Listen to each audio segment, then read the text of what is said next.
हाय, hello, hello, हाय, क्या हाल है आप सभी के? आप मुझे देख पा रहे हो? गुड आफ्टरनून सभी को good afternoon. So you all are the my favourite students here. Hi Tanu, hello Rajeev, hello Roohan, hello Siddiqui sahab, hello Talat sahab, hello Shubham, hello Mamta. Hi, कैसे हो भाई? सभी के सभी एकदम मस्त। हाय नीतू, हेलो चिरंजीव, मजे में एकदम कि कुछ दुख चल रहे हैं जिंदगी में मेरी तरह। Hello Atiq, hello Vipul, hello Sudha, hello Anju, hello Abu, hello Khushboo, hello Suman, Pranjal, Anamika, Nidhi, Lovely, Nutan, Joshi, Ruhan, Abu Sahad, Rajeev, hello hi. सब खुश चल रहे हो कि मेरी तरह थोड़ा दुख दुख चल रहा है जिंदगी में? मस्त एकदम। Hello Siddiqui Salman, hello Nidhi, hello Salim, hello Suhani, hello Satakshi, hello Ajit, hello Amrish, hello Abhijeet, hello Angel, hello Kamlesh, hello Nidhi, सभी को hello hi from my side, this is me. अच्छा, आप में से कितने स्टूडेंट मुझसे पहली बार पढ़ रहे हो वो जरा एक बार यस लिख कर भेज दो।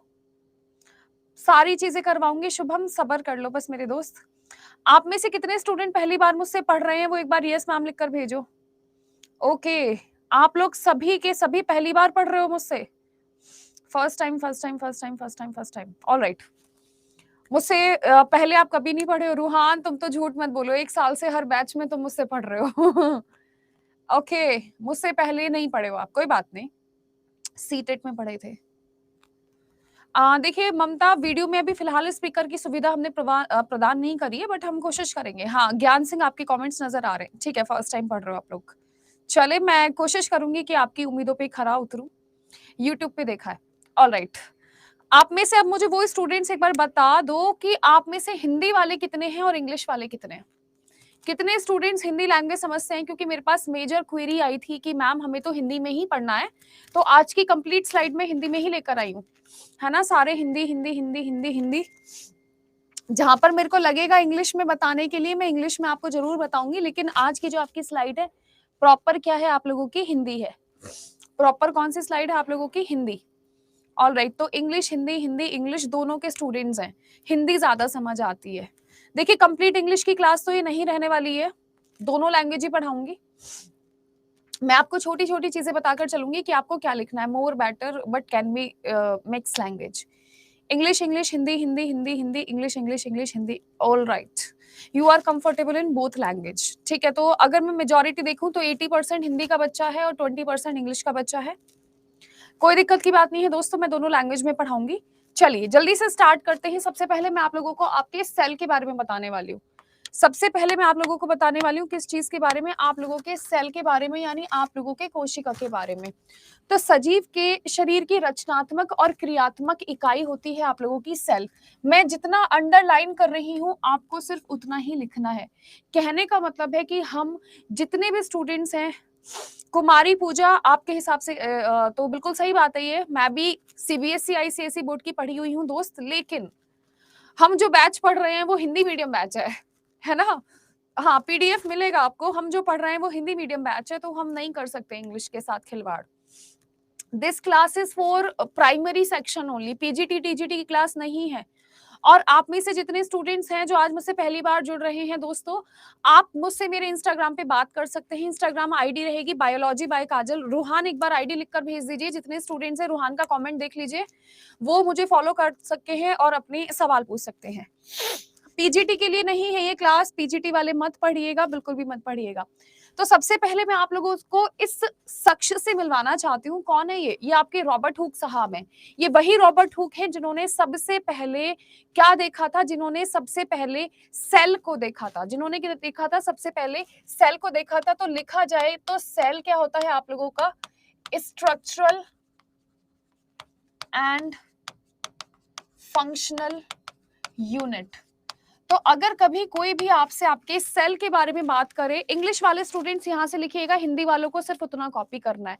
तो रॉबर्ट हुक साहब ने सबसे पहले क्या देखा था? रॉबर्ट हुक साहब ने सबसे पहले देखा था आप लोगों का। मैम प्लीज आंसर में, क्या कंप्यूटर बीपीएससी वाले पढ़ सकते हैं? हाँ जी, बिल्कुल पढ़ सकते हैं, बिल्कुल पढ़ सकते हैं, बिल्कुल पढ़ेंगे। Mukesh, there is Instagram and Telegram, not WhatsApp. WhatsApp पे कोई ग्रुप नहीं है। 1664 की बात है, सोचो उस टाइम तो हम पैदा भी नहीं हुए थे। और इस आदमी ने इस साल में दुनिया भर की डिस्कवरीज कर डाली थी। ठीक है, क्या कर डाला था? दुनिया भर की डिस्कवरीज कर डाली थी इस आदमी ने। सोचो कितना दिमाग इसका चल रहा होगा। ठीक है, टीजीटी पीजीटी नहीं है, मैं साफ लफ्जों में मना कर रही हूँ। आप पीआरटी बीपीएससी वाले जो स्टूडेंट्स है वही बैठिएगा, टीजीटी पीजीटी नहीं है दोस्त। रूहान अगर आप क्लास में हो तो यहाँ पर बता दो। देखिए आईडी का नाम है BIOLOGYBYKAJAL, बायोलॉजी बाय काजल। आप इंस्टाग्राम पे सर्च करेंगे आपको तुरंत मिल जाऊंगी मैं। वहां पर मैं आपको टेलीग्राम का लिंक भेज दूंगी, आप ज्वाइन कर सकते हैं। सेकेंड चीज, कोशिका का अंग्रेजी शब्द सेल होता है। इसका मतलब होता है एक छोटा सा कमरा, स्मॉल कंपार्टमेंट। कुछ सजीव जैसे जीवाणु के शरीर में एक ही कोशिका से सेल मिलकर बने होते हैं, तो इनको हम एक कोशिकीय प्राणी कहते हैं, यानी इनको हम यूनिसेलुलर कहते हैं। तो यूनिसेलुलर का मतलब होता है one kind of one cell. Unicellular का मतलब होता है वन काइंड ऑफ सेल, जहां पर आपके एक ही प्रकार के सेल मिलते हैं, वहां पर आपको क्या कहा जाता है? यूनिसेलुलर। जैसे मेरा शरीर है, मेरे यहाँ के सेल अलग है, मेरे यहाँ के सेल अलग है, मेरे हाथों के सेल अलग है, मेरे बालों के सेल अलग है। लेकिन अगर आपसे बैक्टीरिया के बारे में बात की जाए तो आपने देखा होगा सारे एक जैसे लगते हैं देखने में, है ना? सारे एक जैसे ही होते हैं। तो वो जो बैक्टीरिया है वो बिल्कुल अलग है, वो क्या है आप लोगों का? यूनिसेलुलर है। ओके, हाँ जी, आप 9th से 12th तक के लिए पढ़ सकते हैं यहाँ पर। हाय ममता, कैसी हैं आप? हेलो बबीता जी, मैंने आपका हाय अभी देखा है।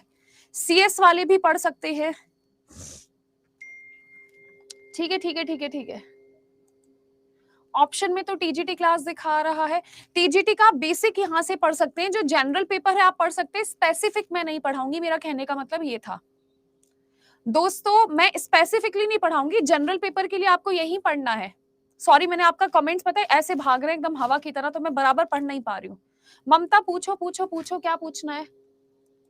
पूछो पूछो। Ma'am BPSC TGT English purchase किया है, इसी बैच पे चलेगा ना?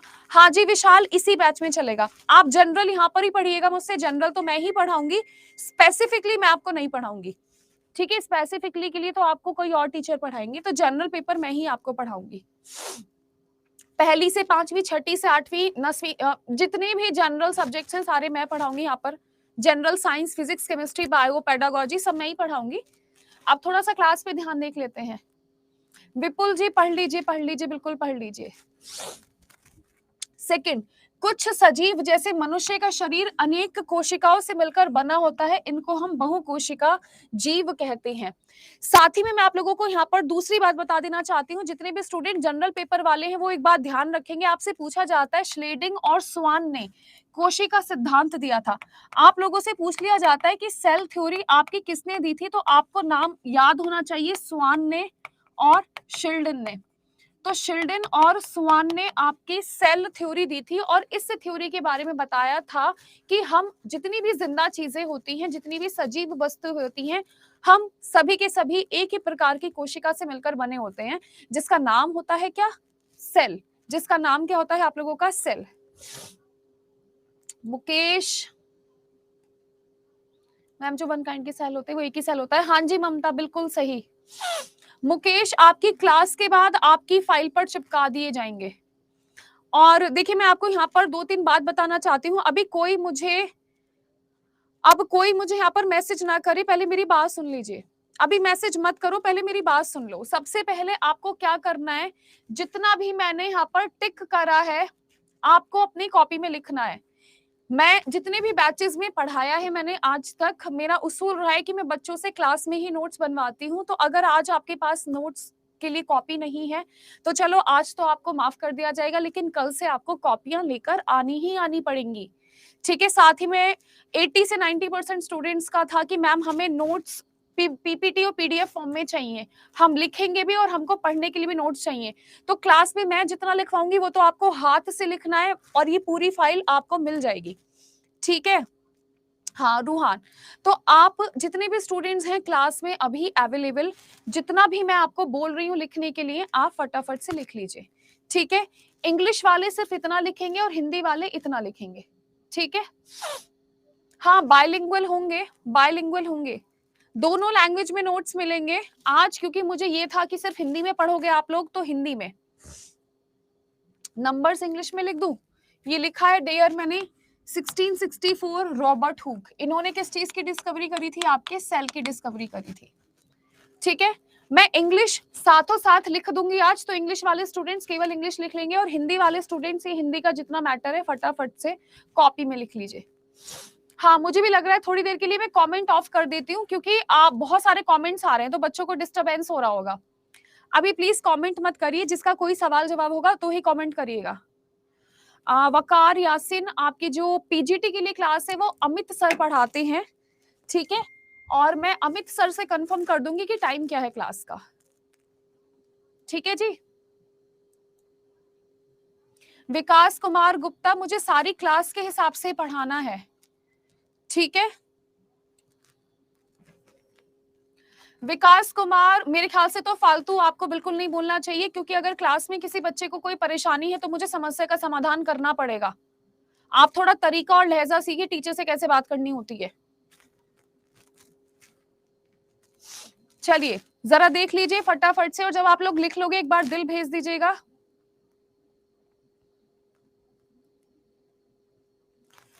जितने भी हिंदी वाले स्टूडेंट्स हैं, जितना भी मैंने अंडरलाइन करा है एक बार आप लिख लीजिए, और इंग्लिश वाले उधर वाली लाइन लिख लेंगे कि सेल थ्योरी आपकी स्वान और शिल्डन ने दी थी।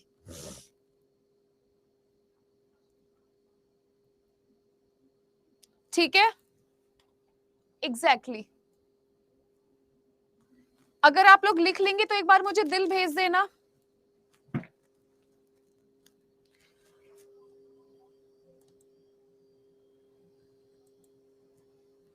ठीक है, ये बात आप लोगों को समझ आई। चलिए बढ़ते हैं अब हम थोड़ा सा आगे की तरफ। यहाँ पर मैं आपको एक बात बता देने की कोशिश कर रही हूँ भाई, आप लोग एक तो बहुत लेट आए हो क्लास में।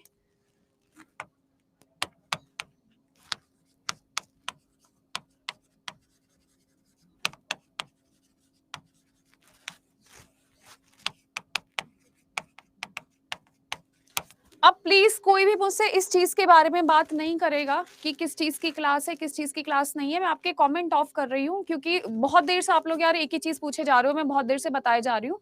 मत पूछो, जितना भी जनरल पेपर है सभी के लिए आप पढ़ लीजिए, और प्लीज बातें मत करिए।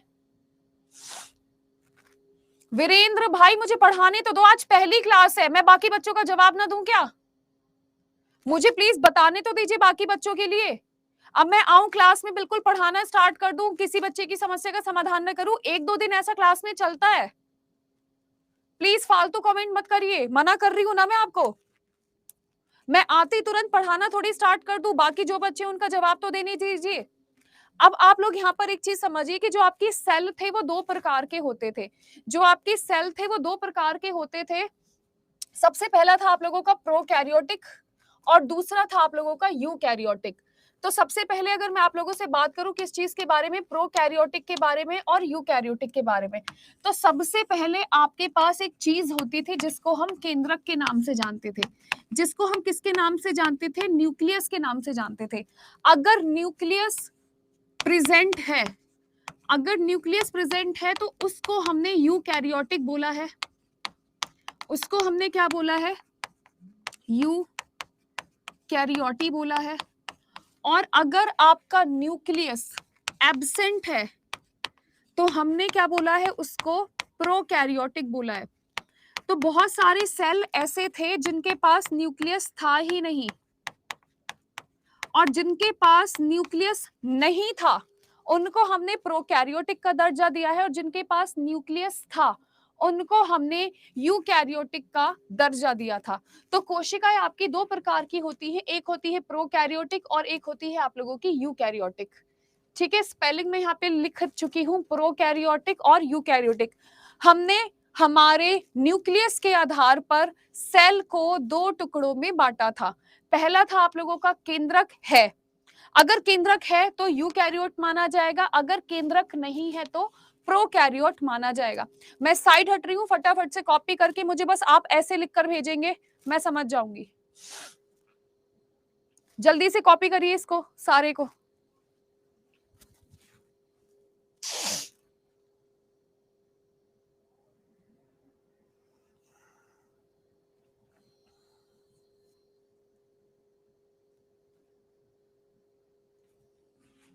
चलें बढ़ते हैं अब हम थोड़ा सा आगे की तरफ। सबसे पहले मैं आप लोगों से किस चीज के बारे में बात करूंगी? सबसे पहले मैं आप लोगों से यहाँ पर प्रोकैरियोटिक कोशिकाओं के बारे में बात करूंगी।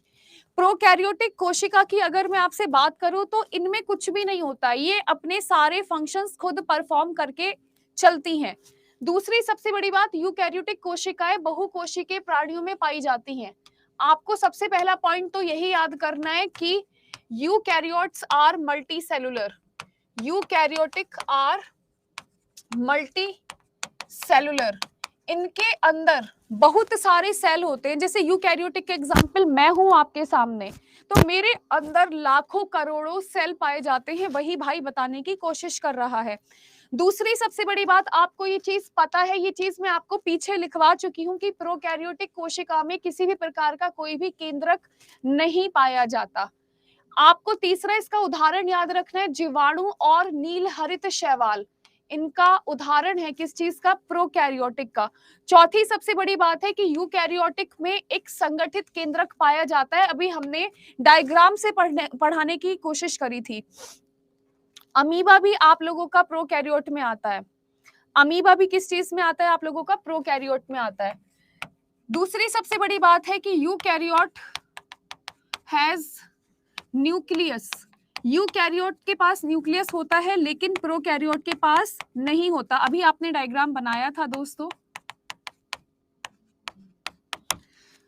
आपसे एग्जाम्पल अगर पूछा जाएगा प्रोकैरियोट का, तो जब कभी भी आपसे प्रोकैरियोट के बारे में पूछा जाए कि प्रोकैरियोट क्या क्या होता है, तो आपको सबसे बढ़िया एग्जाम्पल देना है अमीबा है आप लोगों का बैक्टीरिया है, आप लोगों का पैरामीशियम है। ये सारे के सारे क्या होते हैं? आप लोगों के प्रोकैरियोट। और कभी भी आपसे यूकैरियोट का उदाहरण पूछा जाए तो हम हैं, प्लांट्स हैं, एनिमल्स हैं, जितने भी बड़े आकार के प्राणी होते हैं, ध्यान से मेरी बात सुनिएगा, जितने भी बड़े प्रकार के प्राणी होते हैं, मैं बड़ी हूं, पेड़ पौधे बड़े हैं, सारी दुनिया बड़ी है, सारी की सारी किस में आएगी? यूकैरियोट्स में आएगी। और जब कभी भी आपसे प्रोकैरियोट्स के बारे में बात होती है तो जितनी भी छोटी छोटी चुन्नी मुन्नी चीजें होती हैं, ये सारा का सारा प्रोकैरियोट रहेगा। क्या रहेगा? ये सारा का सारा आप लोगों का प्रोकैरियोट रहेगा। गौतम, SCERT और NCERT बेस्ड रहेगी क्लास, थोड़ा तो भरोसा कर लो यार। मैंने कम से कम 10-15 हजार बच्चे सीटेट में क्वालिफाई करवाए थे पिछली बार। सीटेट एनालिसिस देख लीजिए। थोड़ा सा अगर आप अपने टीचर से पढ़ रहे हो तो थोड़ा भरोसा कर लो। हाँ जी, प्रोकैरियोट क्या होता है? आप लोगों का यूनिसेलुलर होता है। प्रोकैरियोट की अगर कोई भी आपसे कभी भी बात करेगा तो क्या होता है? आप लोगों का यूनिसेलुलर होता है। ठीक है, मैं साइड हट जाती हूँ, आप फटाफट से हिंदी वाले इधर से कॉपी करिएगा, इंग्लिश वाले इधर से कॉपी करिएगा।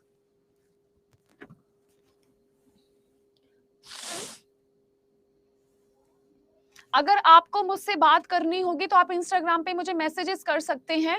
रूहान ने मेरी इंस्टाग्राम आईडी आपको बताई रखी है। हाँ, सेल से ही स्टार्ट हुआ है। चलें,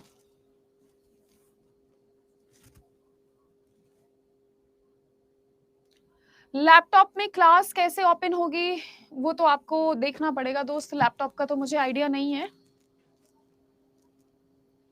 और जितनी आयुषी PDF जब क्लास खत्म हो जाएगी ना, उसके बाहर आपके पास एक ऐसा सा बना हुआ आएगा डिजाइन, उस डिजाइन पे क्लिक करना, PDF मिल जाएगी। ठीक है, कल से मैं स्लाइड को इंग्लिश में कर दूंगी। मुझे ये इन्फॉर्मेशन थी कि आप जितने भी स्टूडेंट्स हैं केवल और केवल हिंदी में पढ़ने वाले हैं, इसी वजह से मैं स्लाइड हिंदी में बनाकर लाई हूँ, अदरवाइज दोनों लैंग्वेजेस में होती हैं। डोंट वरी, मैं कल दोनों लैंग्वेजेस में लेकर आऊंगी। चलिए,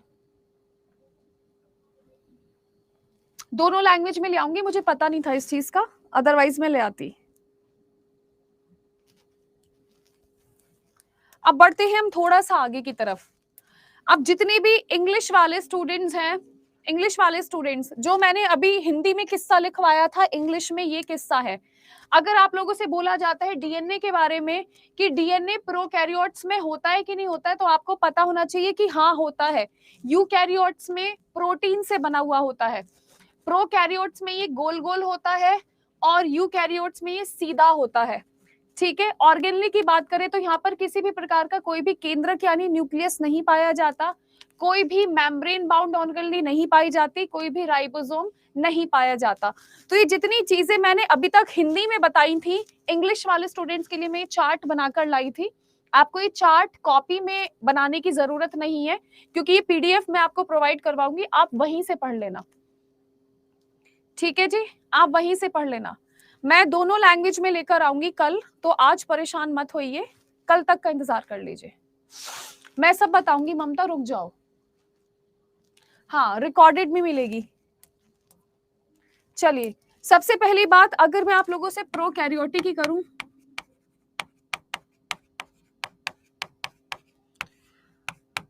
बस इतना समझ लीजिए, इसके पास न्यूक्लियस नहीं होता, यानी इस बेचारे के पास केंद्रक है ही नहीं।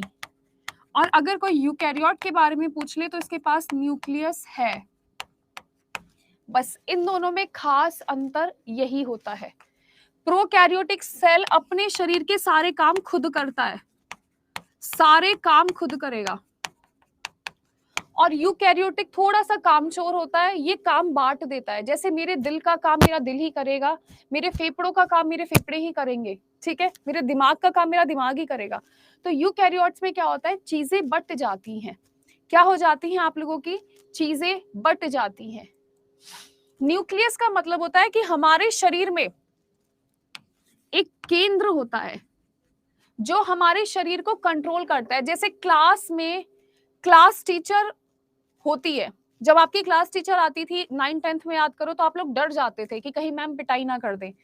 तो वो पूरे शरीर को कंट्रोल करता है केंद्रक। तो जैसे क्लास टीचर क्लास को कंट्रोल करती है, वैसे हमारे पूरे शरीर को कंट्रोल करता है हमारी बॉडी का केंद्रक।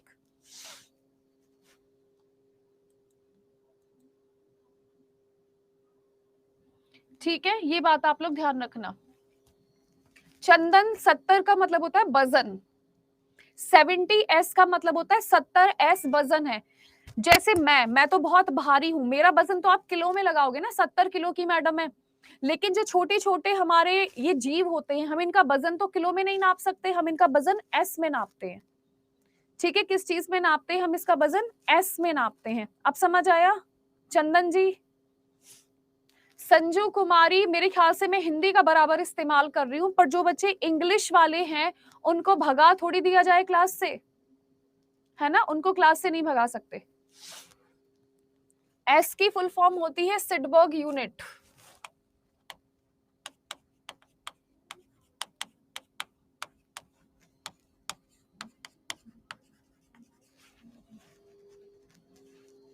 ठीक है जी, ये बात आप लोग अच्छे से ध्यान में रखिएगा, जितने भी स्टूडेंट्स क्लास देख रहे हैं फटाफट से। और मेरी शाम को 5 बजे क्लास होगी आज।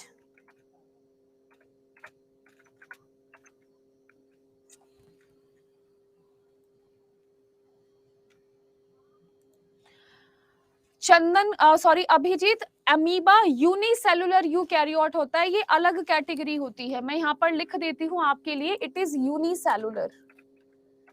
यूनिसेलुलर अमीबा आप लोगों का यूनिसेलुलर यूकैरियोट होता है। पहले हम इसको प्रोकैरियोट की कैटेगरी पे रखते थे, लेकिन इसने धीरे धीरे धीरे डेवलपमेंट करना स्टार्ट कर लिया। अब यहाँ पर सबसे पहले आप लोगों से बात की जाती है किस चीज के बारे में, आप लोगों के द्रव्य के बारे में। आपसे बात की जाती है कि कोशिका के अंदर क्या क्या होता है। तो कोशिका के अंदर आप लोगों का कोशिका द्रव्य पाया जाता है, जिसको हम साइटोप्लाज्म कहते हैं। चाहे मैं आपकी बात कर लूं, चाहे मैं अपनी बात कर लूं, चाहे मैं किसी भी चीज की बात कर लूं, हमारे अंदर एक पानी पाया जाता है, हमारे सेल के अंदर एक पानी पाया जाता है। उस पानी को हम साइटोप्लाज्म बोलकर चलते हैं। दोस्तों आप मुझे प्लीज पढ़ाने देंगे? फिजिक्स, केमिस्ट्री, बायो मैं पढ़ाऊंगी आपको, सारे सब्जेक्ट मैं पढ़ाऊंगी आपको। आप पहली से 5वीं पढ़ रहे हो, मैं पढ़ाऊंगी। 6ठी से 8वीं पढ़ रहे हो, मैं पढ़ाऊंगी। 9वीं 10वीं पढ़ रहे हो, मैं पढ़ाऊंगी। इंग्लिश में मैं पढ़ाऊंगी, हिंदी में मैं पढ़ाऊंगी, सारे चैप्टर मैं पढ़ाऊंगी। खुश? ठीक, अब मत पूछना प्लीज। मैं जैसे ही मुड़ती हूँ ना, मुझे ऐसा लगता है कि पता नहीं क्या पूछ लिया, और मैं कमेंट बॉक्स में देखती हूँ तो धनाधन आप लोगों ने कमेंट कर रखे होते हैं, आप पढ़ाओगी, आप पढ़ाओगी, आप पढ़ाओगी। मैं पढ़ाऊंगी, सारे सब्जेक्ट मैं पढ़ाऊंगी। भवानी सर ईवीएस पढ़ाते हैं, मैं साइंस पढ़ाती हूँ, मैं पढ़ाऊंगी। मैं बोल रही हूँ ना, सिर्फ मैं पढ़ाऊंगी, मैं किसी को नहीं पढ़ाने दूंगी क्लास में, सिर्फ मैं पढ़ाऊंगी। तो ये बात आप ध्यान रखना, ठीक। तुम लोग यार मजा करवा दिया तुमने, मैं भूल गई मैं क्या पढ़ाने वाली थी। हम इसको सजीव मानते हैं, हम इसको क्या मानते हैं, सजीव मानते हैं, और इसको हमने फिजिकल बेसिस ऑफ लाइफ माना है। सबसे बड़ी बात, हम अगर आपसे बात करें साइटोप्लाज्म के बारे में, तो साइटोप्लाज्म हर किसी के अंदर पाया जाता है। दूसरी सबसे बड़ी बात है, साइटोप्लाज्म के ऊपर क्या पाया जाता है, तो साइटोप्लाज्म के ऊपर आप लोगों का प्लाज्मा मेम्ब्रेन यानी द्रव्य कला पाई जाती है। ये द्रव्य कला क्या करता है, आपके साइटोप्लाज्म को चारों तरफ से घेरता है। ये सवाल पूछने के लिए आया था आपसे कि साइटोप्लाज्म के ऊपर क्या होता है, तो साइटोप्लाज्म के ऊपर प्लाज्मा मेम्ब्रेन पाई जाती है। ये बात आप लोग अच्छे से ध्यान रखना, अंदर साइटोप्लाज्म है और इसके ऊपर प्लाज्मा मेम्ब्रेन पाई जाती है। बस आपको इतना याद रखना है। हिंदी वाले बच्चे जरा ये लिखना स्टार्ट कर दो, और इंग्लिश वाले बच्चों को मैं लिखवा रही हूँ, ठीक है। प्लाज्मा मेम्ब्रेन इज प्रेजेंट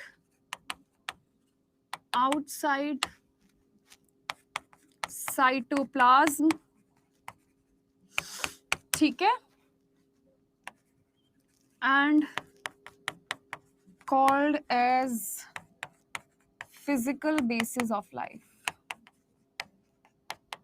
इसको क्या कहा जाता है, जिंदगी का फिजिकल बेस कहा जाता है, ठीक है। और तुम लोगों का एग्जाम भी मैं देने जाऊंगी, तुम बिल्कुल बस पढ़ते रहो, तुम्हारा पेपर मैं दूंगी बैठकर, ठीक है। हाँ जी, पीडीएफ मिलेगा, मिलेगा, सब मिलेगा, ठीक है। आरुषि अभी तो लिख लो आप, मैं दे दूंगी इसकी इंग्लिश में पीडीएफ। हिंदी वाले स्टूडेंट ही लाल वाली लाइनें कॉपी करेंगे और इंग्लिश वाले इधर वाला कॉपी करेंगे। हाँ एग्जैक्टली अभिजीत, एग्जैक्टली। मैं तुम लोगों के लिख लिख कर जवाब दे दूं जरा।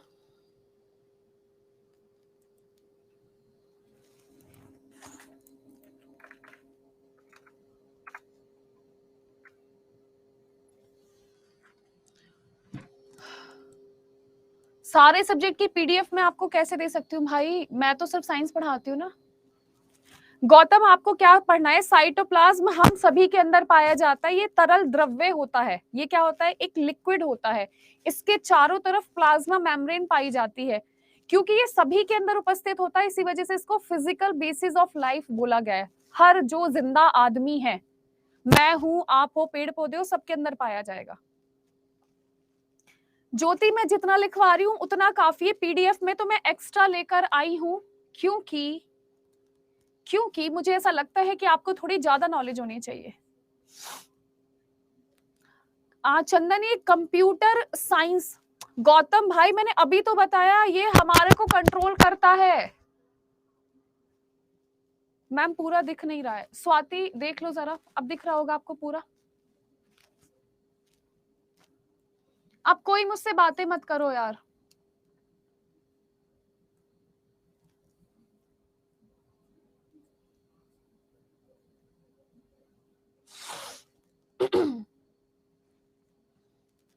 मैं बढ़ती हूँ आगे की तरफ, मेरे ख्याल से आप लोगों ने लिख कर लिया है। दूसरे नंबर की बात है, मैं आपसे बात करूंगी किस चीज के बारे में, माइटोकॉन्ड्रिया के बारे में। ये किस चीज का स्ट्रक्चर है, ये आप लोगों का माइटोकॉन्ड्रिया का स्ट्रक्चर है। आपकी बॉडी में जितना भी श्वसन का कार्य होता है वो सब किसकी वजह से होता है, माइटोकॉन्ड्रिया की वजह से होता है। इसकी शक्ल ऐसी ही होती है। मैं कमेंट्स बंद कर रही हूँ क्योंकि ना आप पढ़ोगे ना आप पढ़ने दोगे। कमेंट्स मैंने डिसेबल कर दिए हैं, ठीक है। दूसरी सबसे बड़ी बात है, अगर मैं आप लोगों को बताऊं कि आपके शरीर में इसका दूसरा नाम भी होता है, तो इसका दूसरा नाम होता है आप लोगों का पावर प्लांट। इसका दूसरा नाम क्या होता है, पावर प्लांट होता है, क्योंकि ये हमारे शरीर में आवश्यक ऊर्जा की आपूर्ति करता है। क्या करता है, ऊर्जा की आपूर्ति करता है। इसको हम माइटोकॉन्ड्रिया के नाम से जानते हैं। इसको हम किसके नाम से जानते हैं आप लोगों के? माइटोकॉन्ड्रिया के नाम से जानते हैं। ये क्या करता है? It is known as the power house of the cell. इसको हम क्या कहते हैं जी? Power house of the cell कहते हैं। It produces energy. ये क्या करता है? एनर्जी बनाने में मदद करता है। किस चीज में मदद करेगा जी? आपकी एनर्जी बनाने में। हाँ, और एनर्जी की फॉर्म होगी आपकी एटीपी। आपसे पूछ लिया जाता है कि कौन सी एनर्जी बनाएगा, तो ऊर्जा का नाम होगा एटीपी। इसकी फुल फॉर्म देख लो जी, एडिनोसिन ट्राइफॉस्फेट। इसकी फुल फॉर्म देख लो भाई, एडिनोसिन ट्राइफॉस्फेट। ये चीज आप लोग अच्छे से ध्यान में रखिएगा। इतना काफी है। चलो आ जाओ वापस यार, चलो कमेंट कर लो अब। यस मैम तो बता दो। माइटोकॉन्ड्रिया देख पा रहे हो कितना भयानक स्ट्रक्चर है इसका? तो माइटोकॉन्ड्रिया का असली काम है श्वसन करना। पावर प्लांट कहा जाता है क्योंकि हमारे शरीर में ऊर्जा की आपूर्ति करता है। तो mitochondria is known as power house of the cell. It produces energy, और ऊर्जा होती है एडिनोसिन ट्राइफॉस्फेट।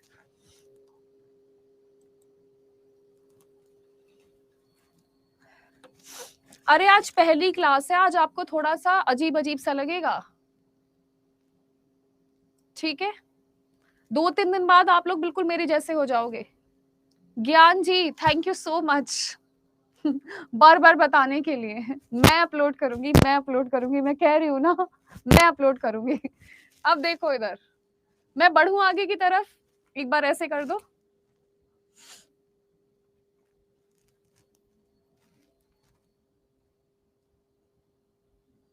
चलिए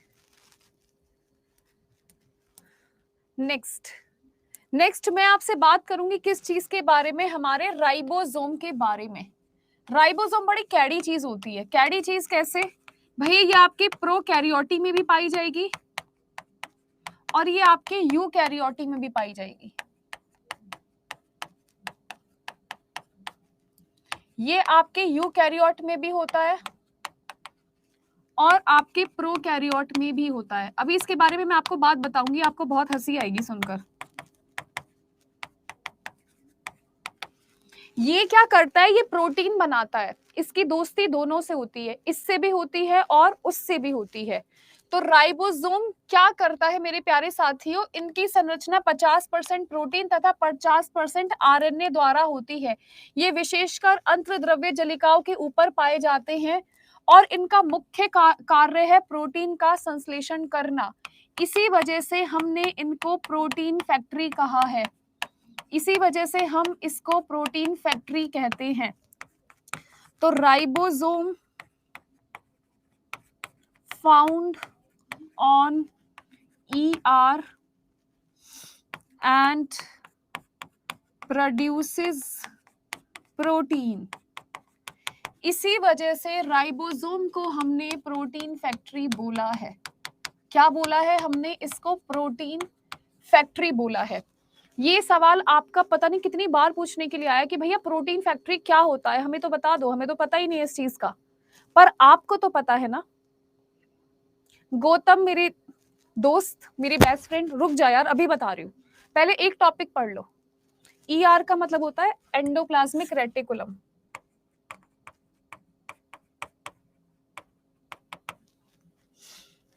हमारे शरीर में एक झिल्ली प्रेजेंट होती है, उस झिल्ली के ऊपर ना बिंदु बिंदु बिंदु बिंदु, जैसे ये समझो मेरा ब्रेसलेट है, ब्रेसलेट पे बिंदु बिंदु बिंदु बिंदु, तो ये ब्रेसलेट एंडोप्लाज्मिक रेटिकुलम है और ये बिंदु बिंदु बिंदु राइबोसोम है। तो हमारे शरीर में एक झिल्ली प्रेजेंट होती है जिसके ऊपर ऐसे ऐसे ऐसे ऐसे मोतियों की तरह लगे हुए होते हैं राइबोसोम।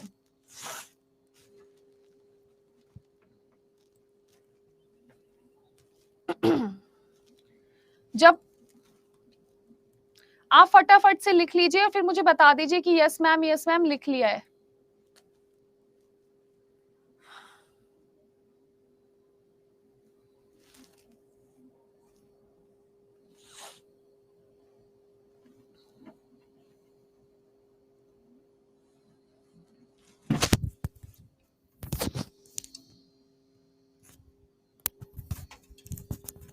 मेरा माइक भी टूट गया आज खुशी खुशी में। देखो माइक के भी मैंने 2 टुकड़े कर दिए। तुम्हें पढ़ाने की इतनी खुशी हो रही है मुझे। 1 मिनट रुको यार, मैं माइक जोड़ लूं पहले, वरना आपको आवाज ही नहीं आएगी आज।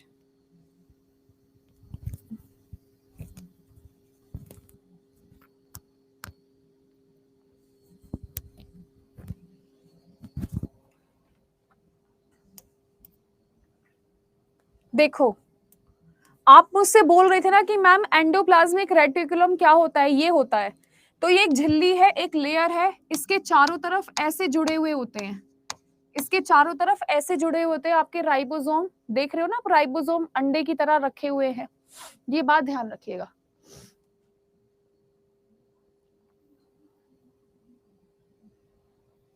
चलिए सबसे पहले मैं आप लोगों से बात करती हूँ किस चीज के बारे में, एंडोप्लाज्मिक रेटिकुलम के बारे में। तो ये 2 प्रकार का होता है, एक चिकना और एक खुरदरा।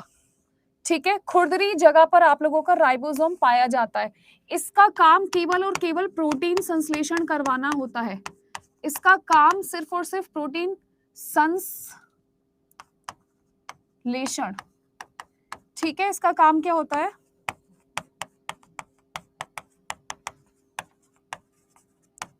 प्रोटीन सिंथेसिस करवाना। ठीक है, ये बेसिकली कितने प्रकार का होता है? 2 प्रकार का होता है। फर्स्ट आप लोगों का स्मूथ, इसको हम शॉर्ट फॉर्म में ER लिखते हैं। सेकंड होता है आप लोगों का रफ ER। तो ये साइटोप्लाज्म के पास उपस्थित होता है। ये क्या होता है आप लोगों का? साइटोप्लाज्म के पास उपस्थित होता है और इसका काम सिर्फ और सिर्फ क्या करवाना है? इसका काम सिर्फ और सिर्फ प्रोटीन संश्लेषण करवाना है। Abhijeet, which cell you are talking about? हाँ, नहीं नहीं नहीं नहीं, ये PDF अंडरलाइन नहीं होगा ममता। जब मैं आपको ये PDF दूंगी ना, ये सारी की सारी चीजें हट चुकी होंगी, इसलिए बोल रही हूँ लिख लो, अभी लिख लो hand to hand. Rajeev very good. ठीक है, हाय अनीता कुमारी। हाँ अभिजीत, मेरे ख्याल से मैं 2 बार कर चुकी हूँ, मैं बार बार नहीं बताऊंगी। आप मेरे पुराने बैच के स्टूडेंट हैं, आप सीटेट वाले बैच में भी आते हैं, आप सारी चीजें 2-2 बार पढ़ चुके हैं। Still you are doing the same thing man. उन बच्चों को पढ़ने दो ना। क्यों नहीं पढ़ रहे हो आप? मैं 2 बार एक्सप्लेन कर चुकी हूँ प्रो कैरियोट और यू कैरियोट की। ये सारी की सारी चीजें लिखनी है आपको। अब मैं अपने हिसाब से पढ़ाऊंगी, आपके हिसाब से नहीं पढ़ाऊंगी। वैसे भी तमन्ना लिखना है।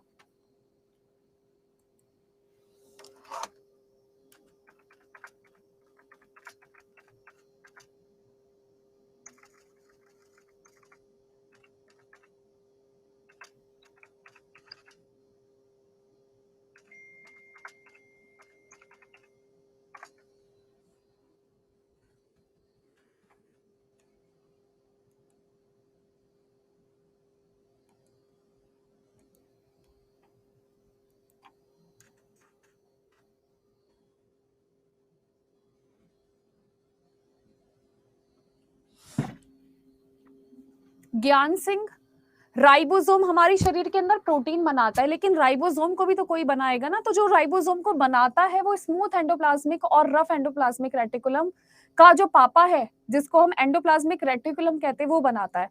अब जैसे कि मैं हूं, मैं आपको साइंस पढ़ाती हूँ, है ना। राइबोसोम क्या करता है? प्रोटीन बनाता है। लेकिन मैं कहाँ पढ़ाती हूँ? मैं अड्डा पे पढ़ाती हूँ। सिमिलरली राइबोसोम कहाँ पर बनकर आया है? ER बनकर आया है। कहाँ पर बनकर आया है? ER बनकर आया है।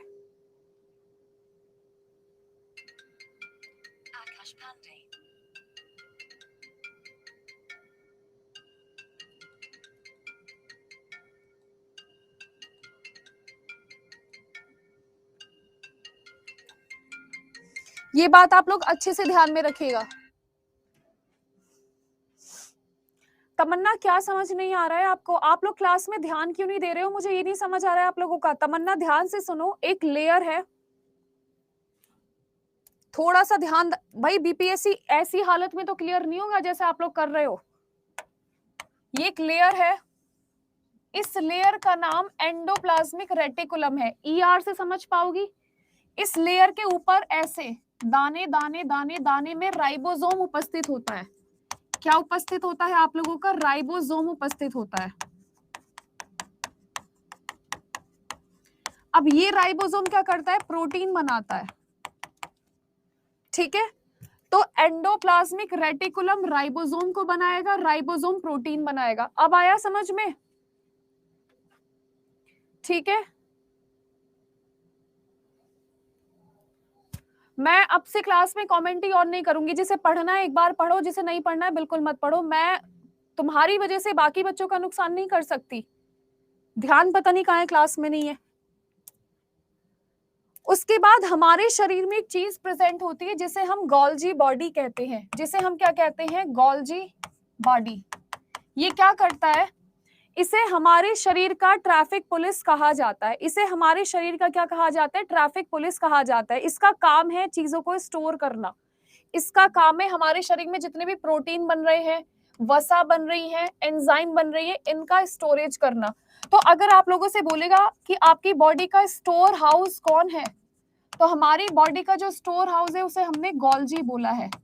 क्या बोला है, गोल्जी बोला है। जैसे हमारे घर में बहुत सारा खाना आ जाता है, हम उसको स्टोर करते हैं, सिमिलरली जो हमारी गोल्जी है वो भी हमारे घर में जो खाना है, हमारे पेट में जो खाना है, हमारी बॉडी में जो खाना है, उसको स्टोर कर लेते हैं। उसको क्या करते हैं मेरे प्यारे साथियों, स्टोर करते हैं। तो इसका काम सिर्फ और सिर्फ स्टोर करना है। इट स्टोर्स फैट्स,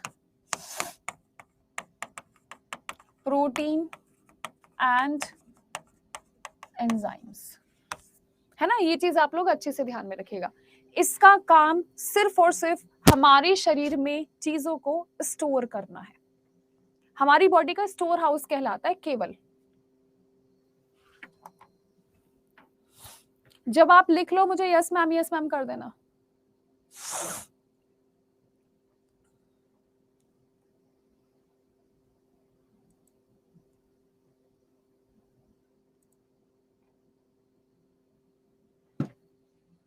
चले नेक्स्ट। अब आप लोगों से यहाँ पर बात की जाती है किस चीज के बारे में, इस चीज के बारे में। आप जितने भी स्टूडेंट है, क्या आप इसको पहचानते हो, आपके हरे पौधों में उपस्थित होता है। इसको हम प्लास्टिड के नाम से जानते हैं। इसको हम किसके नाम से जानते हैं, प्लास्टिड के नाम से जानते हैं, ठीक है। इसके अंदर क्लोरोफिल उपस्थित होता है और इसी की वजह से पेड़ पौधे आपके हरे दिखते हैं और प्रकाश संश्लेषण करते हैं। हाँ जी, इसको ट्रैफिक पुलिस भी बोलते हैं, प्लास्टिड, ठीक है। किसके अंदर पाया जाता है, आपके प्लांट्स के अंदर पाया जाता है। सबसे बड़ी बात होती है प्लास्टिड के बारे में कि इट हैज क्लोरोफिल। इसके पास क्या प्रेजेंट होता है, chlorophyll, which helps plants to make food, जो कि पौधों को खाना बनाने के लिए मजबूर कर देता है। वीडियो रुक रहा है, शायद से नेट की कोई दिक्कत हो रही होगी, ठीक है। तो ये आपका पौधों में पाया जाता है। इंग्लिश वाले स्टूडेंट इधर से लिखेंगे, हिंदी वाले इधर से लिखेंगे। माइक्रोस्कोप में जब आप इसको देखोगे तो इसकी शक्ल ऐसी नजर आएगी।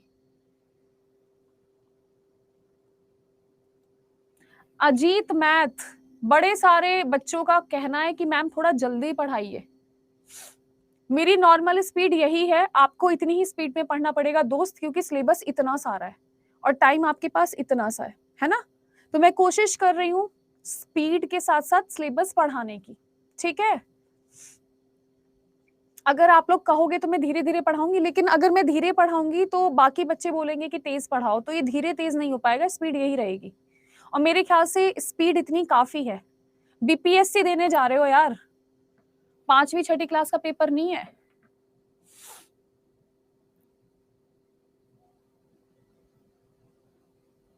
चलें, आपने ये लिख लिया कि नहीं लिखा है अभी?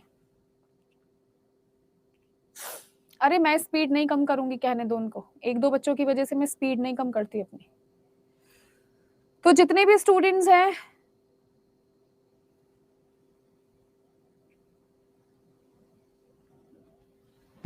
ठीक है। इसके बाद आपको ये पता होना चाहिए कि आपके जंतु और पौधे, इनकी कोशिका भी अलग अलग होती हैं। अगर आप इन कोशिकाओं को भी माइक्रोस्कोप में देखोगे तो दोनों में धरती आसमान का अंतर होगा। इनका खास अंतर क्या होता है कि जंतु के पास सेल वॉल और प्लास्टिड नहीं होता है ना। अभी मैंने आपको बताया था ना, इनके पास हरित लवक नहीं होता।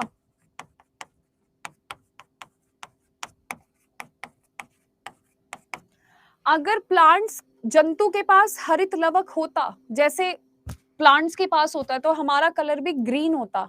हम लोग भी सूरज की रोशनी में खड़े होकर अपना खाना बना रहे होते, हमारी जड़ें भी मिट्टी में होती और हम भी आराम से मिट्टी खा रहे होते, है ना। तो ये बात आप ध्यान रखिएगा। पौधों के पास हरित लवक होता है, जैसे मैंने आपको अभी बताया, है ना।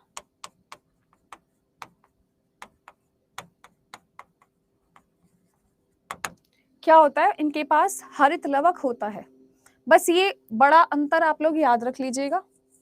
लिख लो, अगर लिखना है तो, नहीं लिखना है मत लिखो, आपकी इच्छा है।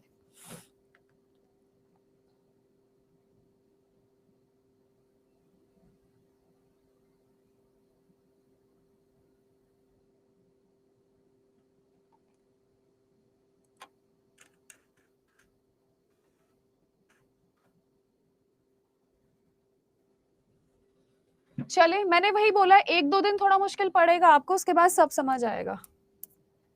इसके बाद आप लोगों को यहाँ पर लाइसोसोम के बारे में जानने की जरूरत है।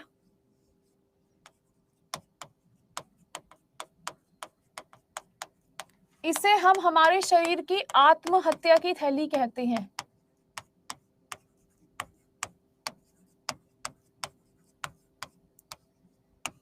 क्या कहा जाता है इसको? हमारे शरीर का सुसाइडल बैग कहा जाता है।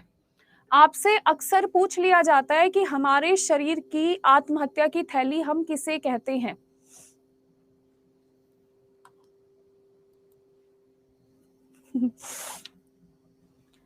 आत्महत्या की थैली कहते हैं, इसे हम सुसाइडल बैग के नाम से जानते हैं। क्या होता है कि आपकी बॉडी में अगर कोई भी बैक्टीरिया घुस आया है तो ये क्या करेगा, उस बैक्टीरिया को पकड़ लेगा और खुद फट जाएगा।